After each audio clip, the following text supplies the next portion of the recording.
Hi guys. Okay, so we're on to part 9 of the Calumet County Sheriff's Department police reports. And Draven's going to stretch out in the bed and get comfy while we go through this stuff. Alright, so we're just going to jump right on in. November 5th, investigator Gary Steer. On Saturday, November 5th at 3:48 p.m., investigator Gary Steer, along with Detective Dave Remaker, did conduct initial entry into the residence of Stephen Avery. He opened the storm door to the residence upon whereupon investigator Steer did observe a red bulb-like substance located on the edge of the storm door by the door handle. So that's all we got there. Nothing else of interest. We already know about that. November 5th, investigator John Dietering. On Saturday, November 5th at 16:07 hours, I. Dietering, blah, blah, blah. The Calumet County representative I spoke with indicated that Dolores would not consent to a search of her residence without being present. Okay. Investigator John Dietering, November 5th. This is another report at approximately 16:07 hours. It had been learned through an interview with Earl Avery that Stephen Avery was the individual responsible for crushing the last vehicle, which was still in place in the crusher. It was my understanding that the vehicle in the crusher was probably crushed on Friday, November 3rd.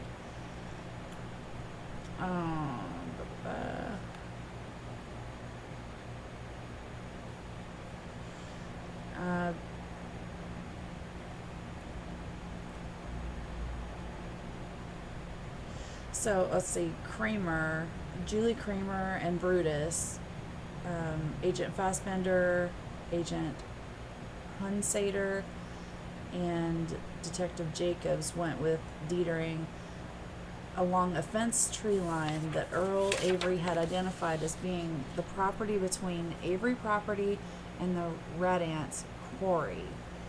The last row of cars on the Avery property did contain the RAV4 that belonged to Teresa Halbach. So I just found that kind of interesting because it's just showing that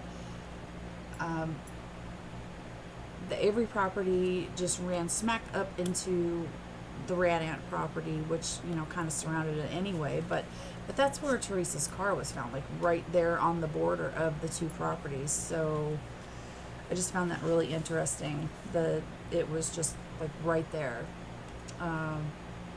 Kind of makes you wonder about Rat Ant. He's awfully involved. And, when I was looking at the logs of people coming and going from the property, he was there an awful lot. He was coming and going a lot. So we're still on Dietering report. At 16:33 hours, Hunsader, Jacobs, and I, along with Julie Kramer and Brutus, did leave the Avery property and proceeded onto the property immediately south of the Avery's auto salvage yard.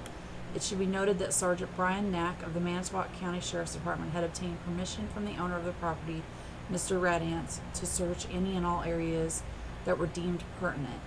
While Brutus did show interest in several areas in the quarry or gravel pit area immediately south of the Avery's auto salvage yard property, Brutus did not factually alert on anything in the area.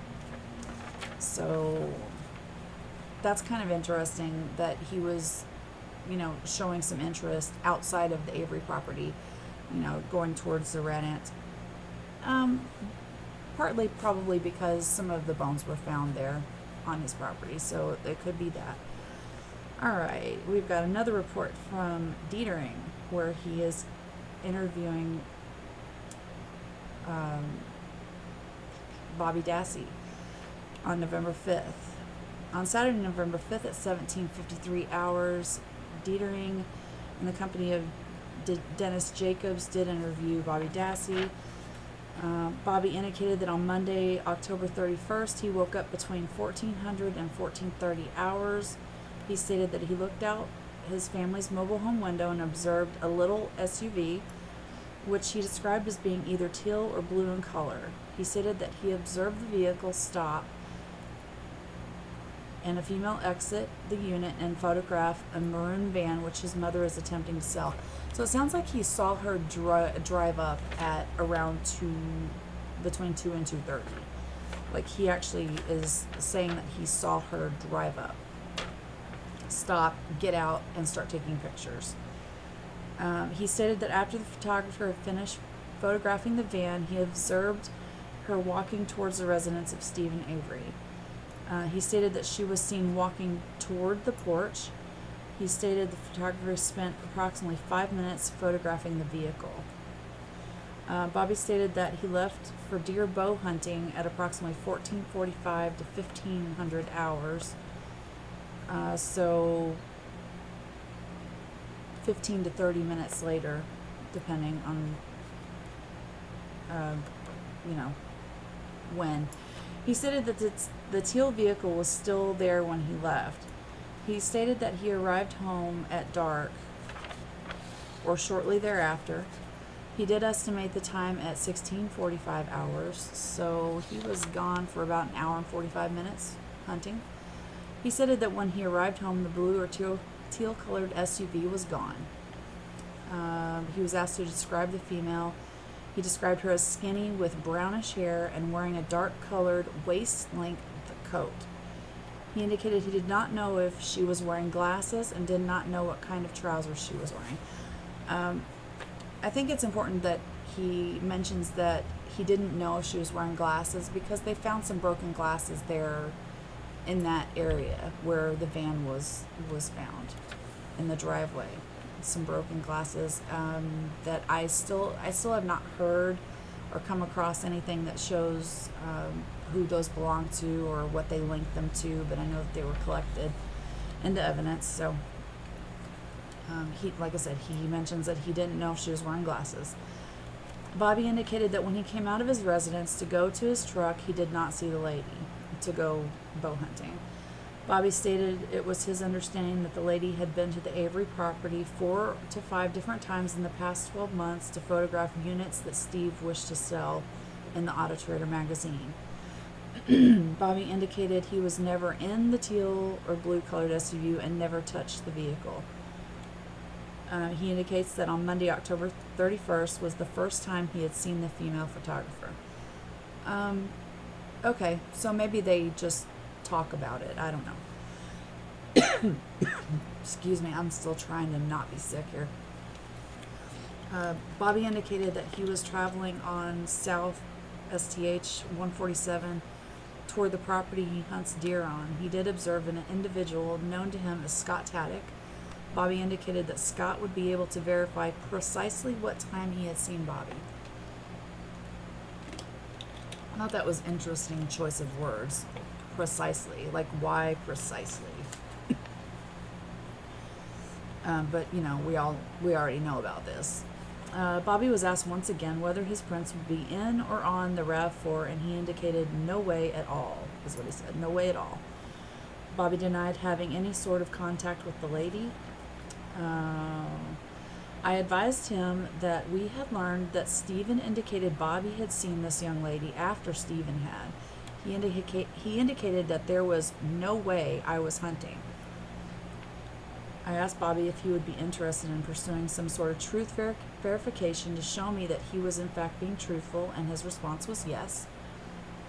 I asked him what he thought the results of this examination would show. He indicated, I'm telling the truth. So there again, we're mentioning where the conversation between Stephen and Jody. Stephen tells Jody that Bobby was the one who saw her after he did. So they were asking him about it, and he denied that that was true. I asked Mr. Dassey why Stephen Avery would say that Bobby was... Oh, this is interesting. Wow. I asked Mr. Dassey why Stephen Avery would say that Bobby was the last one to see the photographer. Bobby responded, "Did he say that?" I then asked Bobby if it was true, and his response was no. I asked Bobby why Stephen would say something like this, and Bobby's response was, he'd stab you in the back. Bobby indicated that Stephen had done this to him before over little stuff. these are all in quotes, so I'm putting air quotes for you. That's interesting. It looks like this might be the point where Bobby's being kind of turned against Stephen, you know, making it looks like he thinks that Stephen's trying to stab him in the back and point the blame at him. So maybe that kind of would give us a little indication on why he would testify against him at trial. You know, he thinks that Stephen was trying to screw him over some way. All right. Bobby did dictate the following one-page written statement to me.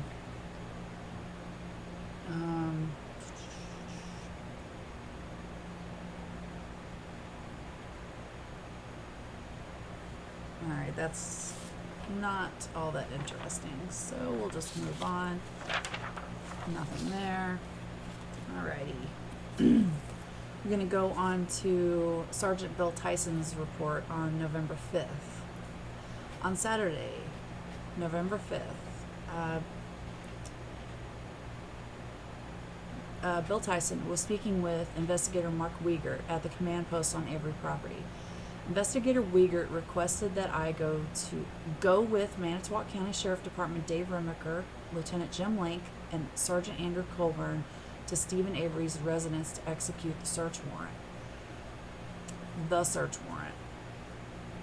We made unforced entry into Stephen Avery's residence through the front door at 19:30 hours.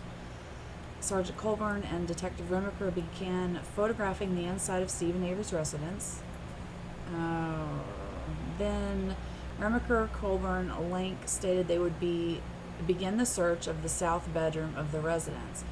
Upon entering the south bedroom at 19:44 hours, Detective Remaker stated he would search the closet and bedroom dresser, and Link stated he would assist Detective Remaker.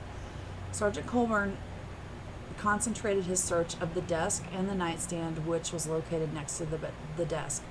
Okay, this was their first search of Stephen Avery's property, right? What are they looking for? Because, I mean, looking in dressers and nightstands, they're not looking for Teresa. So what are they looking for here? They have a search warrant to look for Teresa. So, you know, don't they need the next search warrant in order to be looking for any other items besides Teresa's belongings? I guess maybe that could be what they're looking for there. I don't know. Whatever. It was just interesting to note. At 19:47 hours, Sergeant Colburn. Okay. In this report, I have a whole lot of blue. And this is a mix of pink and blue on these 2 pages, front and back. My blue sections are Colburn. Colburn finds this. Colburn did this. Colburn is mentioned a lot in this Bill Tyson's report. So here we go with the first mention. At 19:47 hours, Sergeant Colburn indicated he did locate a pair of leg irons and a pair of handcuffs, which were located in the nightstand next to the desk. Sergeant Colburn also located a set of keys that had 2003 keychain. So there's Colburn finding these things. At 20:04 hours, Sergeant Colburn showed me a bill of sale for Auto Trader magazine, which he found on top of the desk in the bedroom. There again, Colburn finding things. At 20:04 hours, Sergeant Colburn also showed me a broken cell phone he found in the top right drawer of the desk. Colburn finding things. Alright, and then when Link had finished assisting Detective Remaker in searching the closet and dresser, he informed me he would be checking the bathroom. While I was standing there, I did turn and face the entrance-exit door to the residence, which was located directly across from the bathroom. The door was brown in color, and upon looking at the door, I could see several small spots on the door that appeared to be reddish-brown in color. I notified Detective Remaker and Sergeant Colburn of this information, and they informed me they were just finishing up in the bedroom and wished to collect the bedding off of the south bedroom, Stephen Avery's bed. So Remaker and Colburn wanted to collect Stephen Avery's bedding. They did collect the bedding and put it into bags at 2016 hours. Remaker photographed the door. Colburn used his evidence camera to also photograph the door. Remaker swabbed 2 of the possible stains. Remaker did a swab on the entry and exit door in the vicinity of the possible bloodstains. All right, here we go. Colburn. At 2041 hours, Sergeant Colburn noticed a possible blood stain on the linoleum bathroom floor. Colburn did photograph the stain to scale and without scale at 2041 hours. See, Colburn found blood stain on the floor. Remaker collected the possible stain. At 2048 hours, Colburn re-entered Stephen Avery's bedroom to retrieve previously bagged items of evidence when he noticed a roll of duct tape on the top of the dresser in Stephen Avery's bedroom. Colburn did collect that piece of evidence at 2048 hours. And I've noticed through all these reports, duct tape is mentioned a lot. Not sure why. Maybe they think she might have been duct taped somehow. I'm not sure. At 2052 hours, Colburn and Link began searching the other bedroom located in the residence, which was located between the living room and the bathroom. Remaker informed me he wished to use a lint roller on the carpet in Stephen Avery's bedroom, and he did watch as Remaker rolled the lint roller on the carpet. I then noticed a dark colored stain on the molding that went around the entrance exit door directly across from the bathroom. And I'm not sure if this is the same stain or if it's another stain. I directed Detective Remaker's attention to the stain, and Sergeant Colburn did photograph the stain. At 2109 hours, Sergeant Colburn also photographed some scratches on the wood paneling. Those scratches would have been located between Stephen Avery's bedroom and the entrance exit door located directly across from the bathroom. Remaker swabbed the stain by the molding. At 2117 hours, Sergeant Colburn was in the bedroom that was located between the living room and the bathroom. Colburn had removed a vacuum cleaner bag and filter from the vacuum that was setting on the floor in that bedroom.